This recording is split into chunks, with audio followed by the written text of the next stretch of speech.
Gel kimi bilece oyun oynadı. Kimin tüyüdü çoğura onu boyladı. Koşumunun benimle bağla otur yerinde. Diyeceksin cemle fikrini kime sayladı.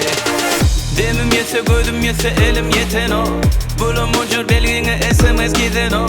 Benim tüyümü sen aparadın çeken o. Götürün o, getirin o, sesin geçen o. Ayna koyun önüm düşüp yatamadın mı? Sağlıktan sonra da düşme kadaladın mı? Buradan ikiden oğullar vadaladın mı? Hey kıyıcığım diline hedimedin mi? Yeni kimi bilece oyun oynadı. Kimin tüyüdü çoğura onu boyladı. Koşumunun benimle bağla otur yerinde.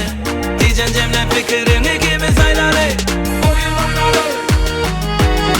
Oyun oynadı. Oyun oynadı. Oyun oynadı.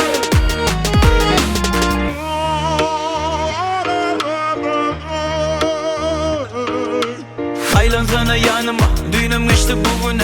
Beni vursun acıdı yani yiyip içen güvene. Egnindeki lavasın yarab dolu gönlüme. Biriyken başlarsın eğer pışır pışır övüne. Aynamın önünden düşüp yağdamadın mı?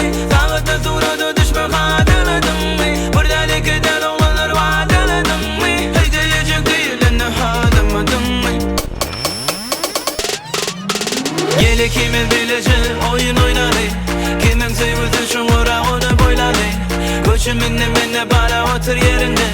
Diyeceksin cemle fikrini kimi sayladı. Gel kimi bilece oyun oynadı. Kimin tüyüdü çoğura onu boyladı. Koşumunun benimle bağla otur yerinde. Diyeceksin cemle fikrini kimi sayladı.